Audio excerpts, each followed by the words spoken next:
Hello friends, welcome back to my channel and welcome to a new blog to my new channel. তো তোমাদের সাথে অনেক দিন হয়ে গেল কোনো ব্লগ শেয়ার করা হয়নি, তাই ভাবলাম আজকের এই স্পেশাল দিনটা তোমাদের সাথে আমি তুলে ধরি এবং সারাদিন কী করি সবটাই তোমাদের সঙ্গে আমি শেয়ার করি। আজকের দিনটাকে আমি স্পেশাল কেন বলছি তার একটাই কারণ, আজ আমি যাব আমার ওই বাড়িতে।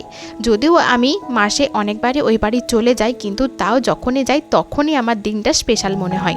এই দেখো, এখানে কিন্তু আমার ব্যাগ গোছানো রেডি হয়ে গেছে। যদিও বেশি দিন থাকবো না, মাত্র একটা দিন থাকবো। আমার সামনে রয়েছে এক্সাম এবং এক্সামের জন্য আমি চাইলেও সেখানে বেশি দিন থাকতে পারবো না, কারণ এখান থেকে আমাকে কলেজ করতে হবে। সেই কারণে ভাবলাম যে আমি এখান থেকেই কলেজটা করব, কারণ যেহেতু বাপের বাড়ি শ্বশুর বাড়ি এক কাছেই রয়েছে আর কলেজটা আমার ওখান থেকেও যতটা ডিস্টেন্স এখান থেকেও সেরকমই হবে, কিন্তু আমি এখান থেকেই কলেজটা করব ভাবছি। কারণ একটাই, আমি যদি ওখান থেকেই কলেজ করব, পড়াশোনা করব, তাহলে আমি ওখানে যাব কেন? এটাই হচ্ছে আমার প্রশ্ন। তো যাই হোক, আমি যখন বাপের বাড়ি গিয়েছিলাম এইবারে, তখন কিন্তু আমি বাড়ির কাউকে বলে যাইনি, আমি ওদের রিয়াকশানটা দেখতে চেয়েছিলাম। তাই দেখো, যখন আমি বেরোই তখনও কিন্তু আমি বলিনি যে আমি বেরোচ্ছি বলে। ওখানে যাওয়ার পর আমি দরজায় দিয়ে যখন আমার বাইকের হর্নটা বাজাই, তখন কিন্তু আমার মা শুনতে পেয়ে বলছে যাই, কিন্তু কে আসছে সেটা কিন্তু আমার মা তখনও জানতো না। আমার মায়ের রিয়াকশানটা নেওয়ার জন্য আমি কিন্তু এখানে ক্যামেরা অন করে দাঁড়িয়ে রয়েছি এবং দরজা খুললেই মা আমাকে দেখে কেমন রিয়াকশান দেয় হঠাৎ করে আসার জন্য, সেটাই তোমাদের সঙ্গে শেয়ার করব। তো চলো দেখো মা কতক্ষণে দরজা খুলে আর মায়ের রিয়াকশানটা কেমন হয়।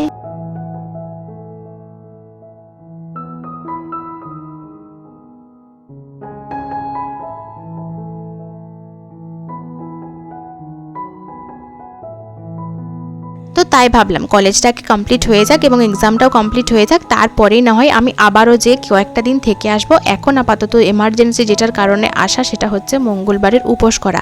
একটা মঙ্গলবার বাপের বাড়িতে করে, সকলেই করে। আমার পিসিমণিও প্রত্যেকটা মঙ্গলবারের একটা ঠিকই বাপের বাড়িতে করে, আমার দিদিও করে এসেছে এবং আমিও করলাম। তো সেই হিসেবেই এখানে আসা। আর যেহেতু সকলেই করে একটা মঙ্গলবারের উপোস বাপের বাড়িতে, সেই কারণে আমারও আসা, ওই আর কি। যাই হোক, এখানে এসেই তোমরা দেখতে পেলে আমি কিন্তু আমার বোন অর্কসোনাকে এখানে নিয়ে এসেছি আমার সাথে। আর আসা মাত্রই আমি ব্রেকফাস্টে এখানে পাস্তা বানিয়ে নিচ্ছি। পাস্তাটা আমি ওখানেও বানিয়ে খাই, কিন্তু আমি ভাবলাম যে আমার হাতের বানানো পাস্তাটা একবার আমার মা বাবাকেও বানিয়ে খাওয়াই। এই পাস্তা বানানোর ফুল রেসিপি ভিডিও কিন্তু আমার অন্য একটা ভিডিওতে রয়েছে, তোমরা চাইলে কিন্তু সেই ভিডিওটা চেক করে নিতে পারো। বেশি দূরে নয়, এই ব্লগটার 2-3টে ভিডিওর আগেই কিন্তু ওই ব্লগটা ছাড়া আছে। তোমরা চাইলে কিন্তু পাস্তা বানানোর রেসিপিটা অবশ্যই চেক আউট করে নিতে পারো। তো এখানে আমি পাস্তাটা বানাচ্ছি একটাই কারণে, মা বাবাকে টেস্ট করানোর জন্য। মা বাবাও পাস্তা খেয়েছে, কিন্তু সে জলে সেদ্ধ করে মশলা দিয়ে পাস্তা, কিন্তু এইভাবে মশলা পাস্তা সেরকমভাবে বানিয়ে খায়নি। আর আমিও সেভাবে আগে সেরকম বানাতে জানতাম না, এই রিসেন্টলি এত ভালোভাবে বানাতে শিখেছি, তাই ভাবলাম মা বাবাকেও বানিয়ে একবার খাওয়াই।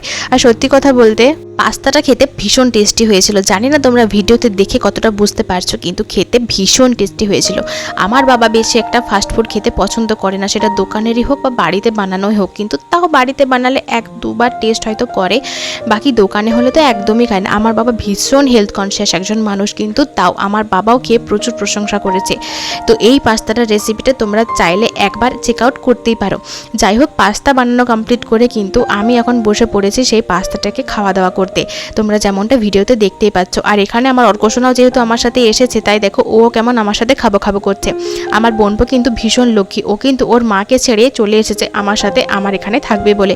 কিন্তু না, ওকে কিন্তু সারা রাত আমি থাকতে দেবো না, সকাল থেকে সারাদিন থাকুক, সন্ধ্যের আগে ও বাড়ি চলে যাবে, ওর পাপা এসে ওকে নিয়ে যাবে। এইটুকু বায়না ওর আমি রাখতেই পারি, কারণ আমি জানতাম যে ও আমার কাছে রয়ে যাবে, আমার কাছে কাঁদবে না। তাছাড়াও ওর দিদুন রয়েছে, মামা বাড়িতে দিদুন থাকলে আর কি বা চাই, তাই না?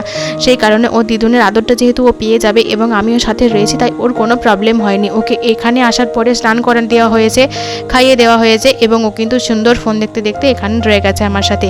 এবং ঠিক সন্ধেবেলা হয়েছে তখনই কিন্তু ওকে ওর পাপা এসে নিয়ে চলে গেছে। আর এখানে আমি খাচ্ছি, ও কেমন দুষ্টুমি করছে তোমরা একবার দেখতেই থাকো।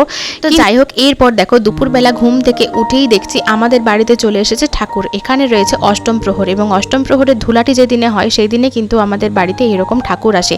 ঠাকুর সববার বাড়িতেই ঘোরে এবং বাড়িতে ঘুরে সকলের মাথায় ঠাকুরের আশীর্বাদ দিয়ে দেওয়া হয় এবং ঠাকুর আবার সে সঙ্গেই চলে যায়। তোমরা যেমনটা ভিডিওর মাধ্যমে দেখতেই পাচ্ছ, তো ঠিক সেরকমই আমাদের বাড়িতে ঠাকুর এসেছে এবং আমরা সব প্রণাম করে নিলাম। আর এখানে দেখো ঠাকুরের যেহেতু ধুলাটি হচ্ছে আর সকলে নাচা গানা আবির খেলা এই সমস্ত করবে না, এটা কি করে সম্ভব? তাই দেখো এখানে সমস্ত মানুষজন চলে এসেছে নাচা গানা করতে। যেহেতু ঠাকুরের ধুলাটি আবার একটা বছরের অপেক্ষা, তাই কিন্তু ভীষণ আনন্দ হয়। আগে ছোটবেলায় আমি আমার জেঠুর সাথে যেতাম এই ঠাকুরের পুজো দেখতে। এবার এবারে যেহেতু আসতে পারিনি, এসেছি যেদিনে সেদিনে ধুলাট হয়ে গেছে, সেই কারণে আমাদের আর যাওয়া হয়নি। কিন্তু এই টাইমটা ভীষণ মিস করি। মেজো জেঠুর সঙ্গে যেতাম আমরা 2 বোনে মিলে, ফুচকা খাওয়া, পাঁপড় খাওয়া, সত্যি এত সুন্দর দিনগুলো ছিল না।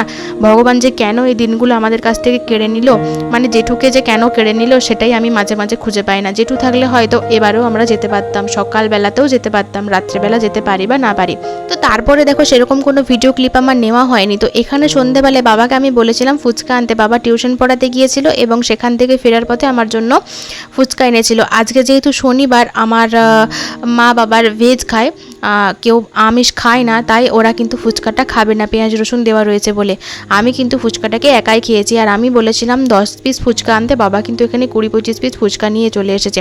আর আমাদের ঘরে সেদিনে সকলের ভেজ ছিল, কি করব, আমি একা এসে 20-25 পিস ফুচকা খেয়েছিলাম। আর ফুচকা খাওয়াতে আমার কোনো মানে টায়ার্ড আসে না, আমি ফুচকা যত পারি ততই খেয়ে নিতে পছন্দ করি, এরকমই একটা ব্যাপার। তো ইদানিং আমি একটা ভীষণ বাজে জিনিস লক্ষ্য করছি, হলো ফুচকারের টক জলটার জন্য না ফুচকাটা খেতে একদম ইচ্ছে করে না, কিন্তু ফুচকাটার টেস্ট ভীষণ ভালো ছিল দাম অনুযায়ী।